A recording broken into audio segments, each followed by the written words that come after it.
Strength doesn't announce itself with fanfare. It doesn't pound its chest or declare its arrival in grandiose terms. Real strength, the kind that emerges from deep suffering, honest self-reflection, and disciplined action, is quiet at first. It reshapes your internal structure long before it manifests outwardly. And that's precisely why the narcissist felt it, even before you said a word. You have to understand that narcissists are experts in the subtle economy of power. They don't deal primarily in facts or logic. They deal in emotion, energy, dominance, and submission. They are finely tuned to shifts in the balance of power in their relationships because their entire survival strategy depends on maintaining control. So when your energy shifted, when you began pulling away internally, when your spirit stopped bending instinctively to accommodate their moods and demands, they noticed. They may not have consciously articulated it, but they felt it like an animal feels a change in the weather, and it terrified them. Up until that moment, your interactions followed a predictable pattern. You sought connection, understanding, perhaps even validation. They offered conditional approval, punctuated by periods of withdrawal, cruelty, or manipulation, keeping you off balance, always seeking, never arriving. This asymmetry of power was the air they breathed. It confirmed their superiority, kept them safe from the terrifying reality that deep down they were fragile, hollow, inadequate. But something shifted inside you. Maybe it was slow, the result of accumulated pain that finally crystallized into clarity. Maybe it was sudden, a flash of insight that exposed the futility of the entire cycle. Either way, you made a choice. Not necessarily a loud or visible one at first, but a choice that mattered. You decided that you were no longer willing to be controlled. You stopped looking to them to tell you who you were. You began the painful, beautiful work of rooting your worth inside yourself. The narcissist felt this change not because you told them about it, but because you no longer fed into their system. You didn't light up when they tossed you scraps of approval. You didn't panic when they withdrew affection.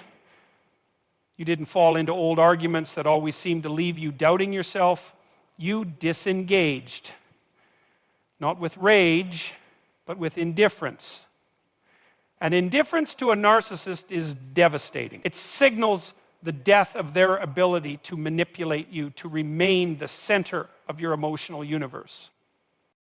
It's critical to realize that in these moments you were not yet fully free.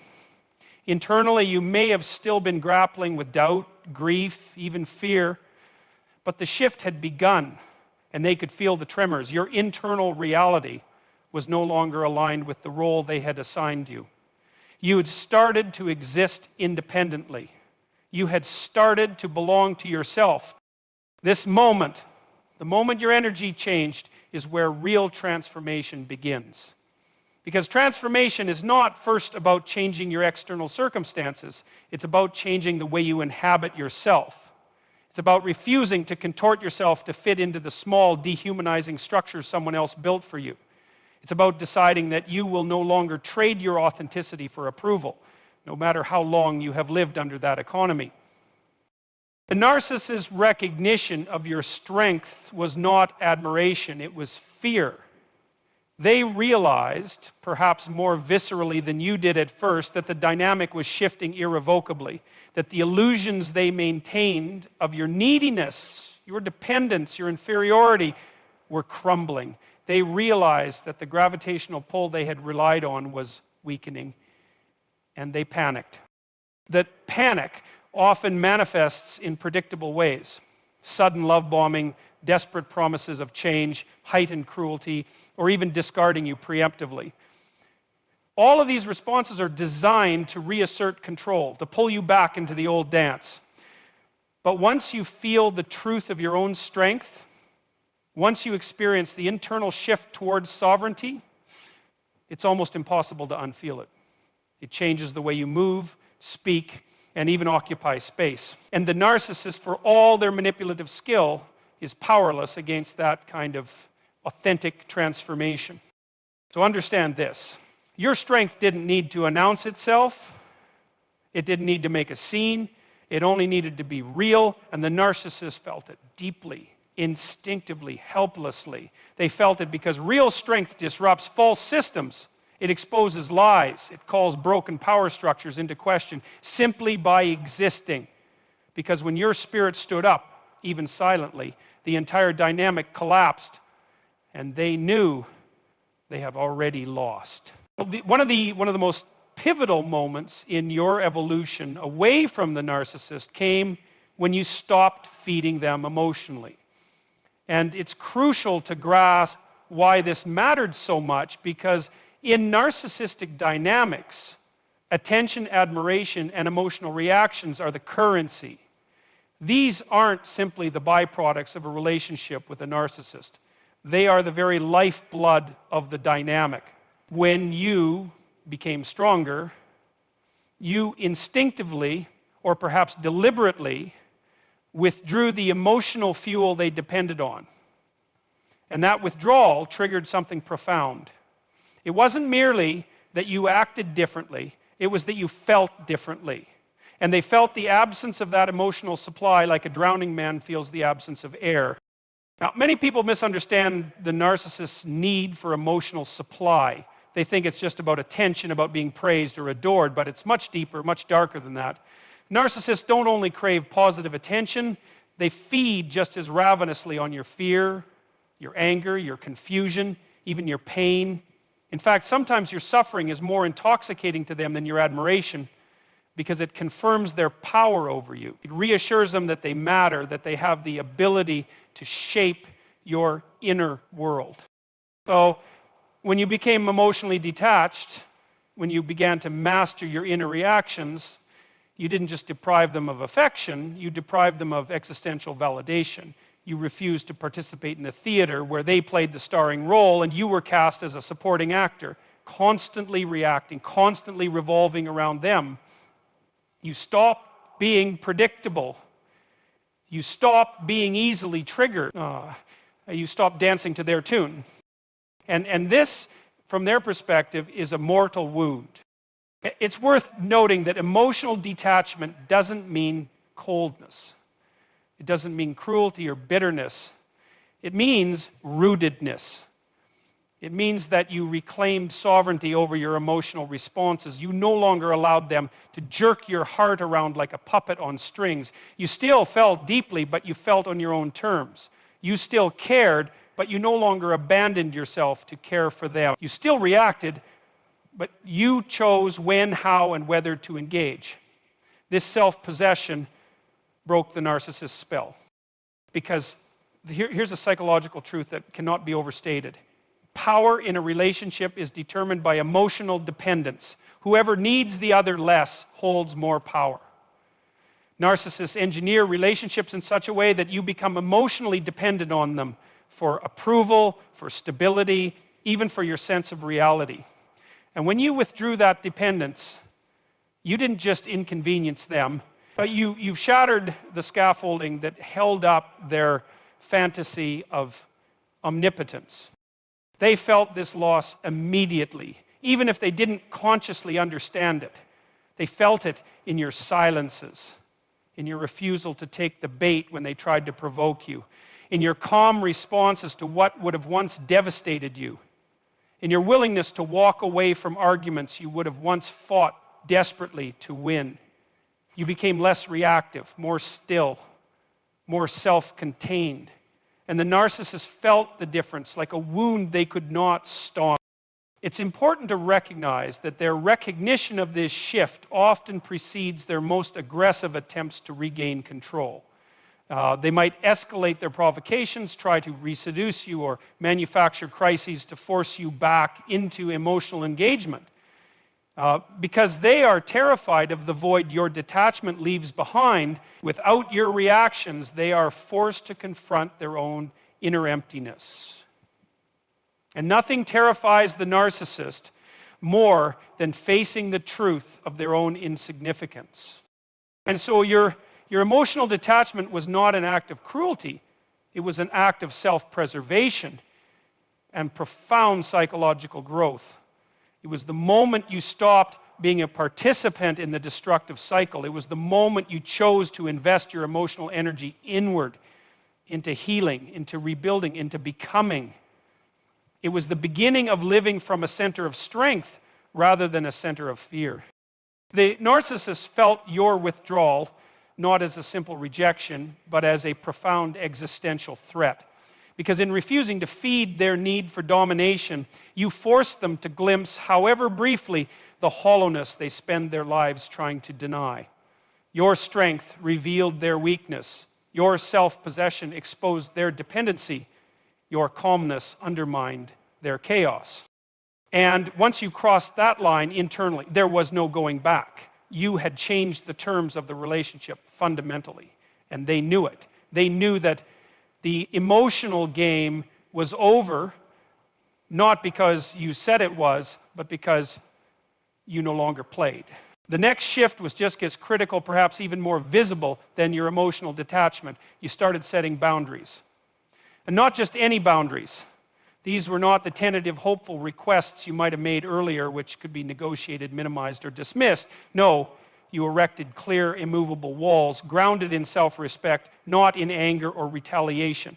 And the narcissist felt it like an earthquake. Let's be precise about what a boundary is. A real boundary isn't just a preference. It's not a vague wish for better treatment. A boundary is a limit you set around what you will and will not accept, backed by the willingness to enforce it, even at the cost of the relationship. Without that willingness, a boundary is just a suggestion. And narcissists are experts at ignoring suggestion. For a long time, your boundaries were likely porous. Not because you were weak, but because you were hopeful, because you believed that if you just loved hard enough, explained clearly enough, tolerated patiently enough, the narcissist would meet you halfway. But that's a profound miscalculation. A narcissist doesn't view your flexibility as generosity. They view it as vulnerability. They test limits, not to understand you better, but to expand their control. Every time you compromised your self-respect to maintain peace, you taught them that your needs were negotiable, that your dignity could be bought or bullied away. And so when you became strong enough to set real boundaries, it was a seismic shift. You no longer argued over whether your needs were valid. You no longer waited for them to agree with your feelings. You decided what you would accept, and you acted accordingly, calmly, firmly, without drama. And that was the moment the narcissist realized they had lost a critical lever of control. From a psychological standpoint, setting boundaries is an act of individuation. It's the process through which a person asserts their separateness, their sovereignty. It says, I am not an extension of you. I am not here to exist according to your needs, moods, or narratives. For someone whose entire relational strategy is built around enmeshment and control, this individuation is a mortal threat. And here's the thing, narcissists don't just dislike boundaries, they fundamentally cannot respect them. Because to respect a boundary would mean acknowledging that you are a person with an autonomous will, and for the narcissist, that recognition is intolerable. Their entire psychological defense system is predicated on the idea that they are central and everyone else is peripheral. Your boundary doesn't just inconvenience them, it shatters the illusion of their superiority. You probably noticed how they reacted. Maybe they tried to guilt you. After all I've done for you, this is how you treat me? Maybe they became enraged. You're so selfish, you're the problem. Maybe they tried to charm you back into compliance. All of these tactics had the same goal, to dismantle your boundary before it fully solidified. Because once a boundary becomes fully internalized, it's almost impossible to reverse. This is why setting boundaries is such a courageous act. It's not just about protecting yourself in the moment. It's about reordering the entire psychological dynamic. It's a declaration that your worth is no longer up for negotiation. It forces the narcissist into a corner they can't manipulate their way out of. They either have to change, something they're structurally resistant to, or they have to retreat. And often they do retreat, sometimes with a final act of cruelty, sometimes with a sulking withdrawal, sometimes with a new smear campaign. But by then it doesn't matter because the boundary wasn't for them, it was for you. It was a monument to your decision to choose self-respect over chaos, truth over illusion. Understand this, your boundaries didn't push the narcissist away. They simply revealed that the narcissist was never capable of standing beside you as an equal. Your strength illuminated a truth that was always there, waiting for you to see it without distortion. And once you saw it, once you built those walls and stood behind them, you were no longer a captive. You were no longer trapped in the endless cycle of hope and betrayal. You were free. One of the most profound signs of your strength, and one of the clearest signals to the narcissist that they had lost their grip, was that you no longer sought their validation. And this is important to understand at a deep psychological level, because for a long time, perhaps without fully realizing it, you were trapped in a dynamic where their approval defined your sense of worth. Their praise felt like oxygen, their criticism like suffocation. It wasn't simply that you wanted to please them. You needed to, because somewhere along the line, the relationship conditioned you to believe that your value was contingent on their acceptance. This isn't unique to you. This is the heart of narcissistic manipulation. They engineer an emotional economy where your self-esteem is outsourced to them, where your successes only matter if they recognize them, and your failures are magnified through the lens of their judgment. It's a deeply destabilizing experience, and over time it erodes your ability to trust your own perceptions, to anchor your own sense of self. So when you stopped seeking their validation, when you stopped looking to them to confirm that you were good enough, smart enough, lovable enough, you didn't just frustrate them, you removed yourself from the very framework that allowed them to exert power over you in the first place. Think about what validation really is. It's an external confirmation that says, yes, you are okay. Yes, you are worthy. And while there's nothing inherently wrong with desiring affirmation from others, we are social beings after all, it becomes a serious problem when your sense of worth depends on it, especially when that affirmation comes from someone who weaponizes it, dispensing approval or withholding it based on their own need for dominance. When you found the courage to self-recognize, you fundamentally changed the balance of power. You no longer needed them to tell you who you were. You knew who you were. Your confidence, your decisions, your emotions, they no longer required external endorsement. They became intrinsic, self-generated, authentic. And narcissists cannot survive in a space where their approval no longer matters. They thrive on being the arbiter of reality, the judge of value. They derive their sense of superiority from being the one who lifts you up or tears you down at will. When you removed that role from them, they faced an intolerable reality. They were no longer necessary. Worse, they were irrelevant. Now, it's important to recognize that this shift didn't happen overnight.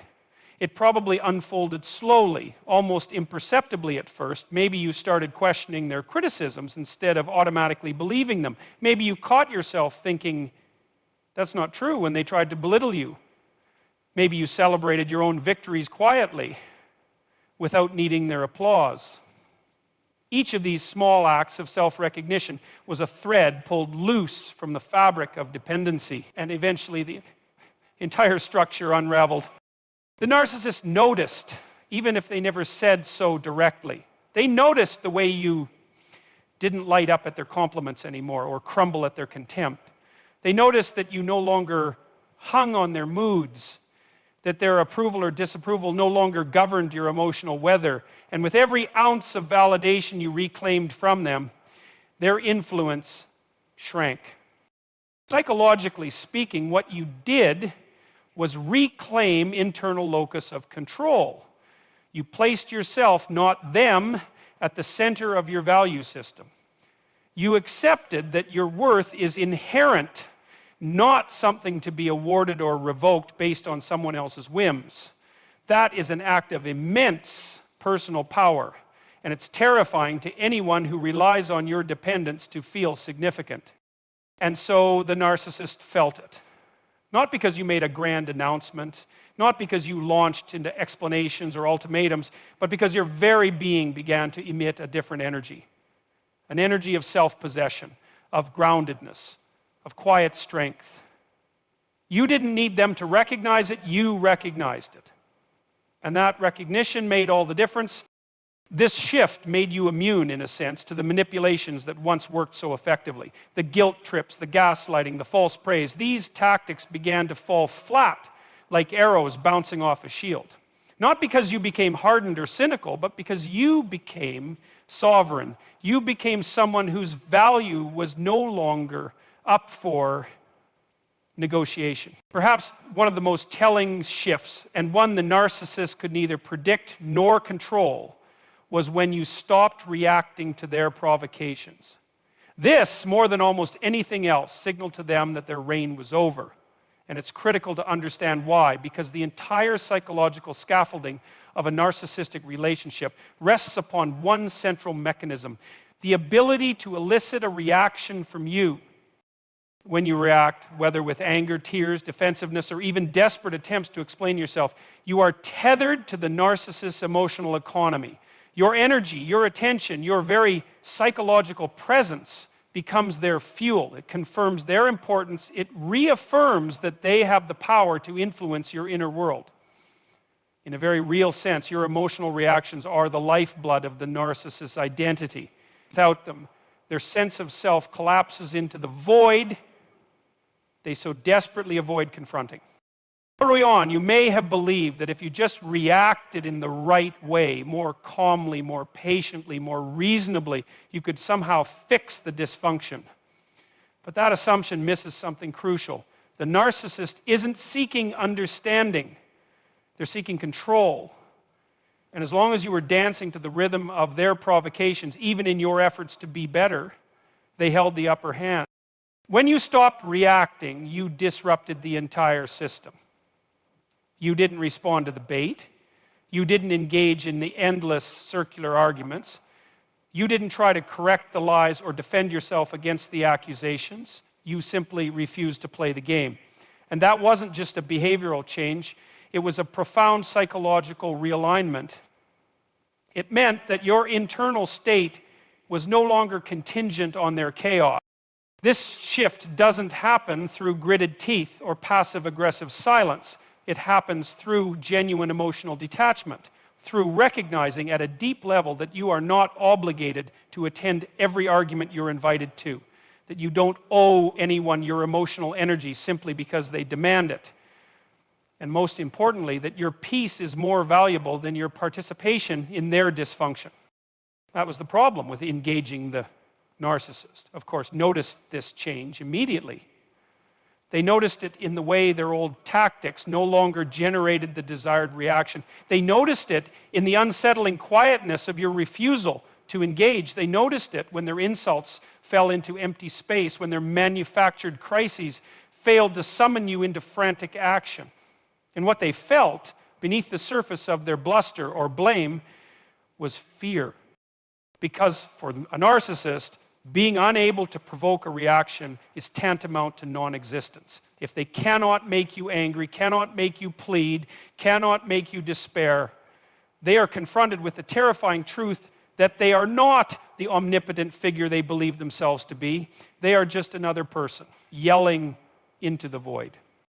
Your refusal to react was not passive. It was an active, powerful reclaiming of agency.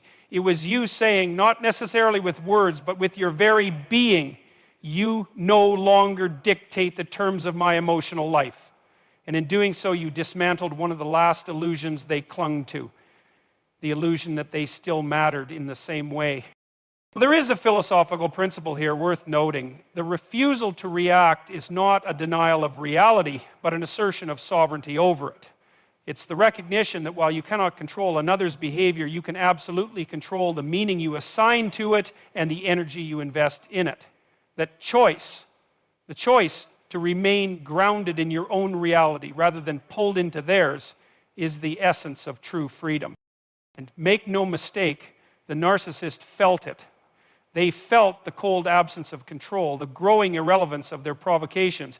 They felt the vast distance you had put between their chaos and your peace.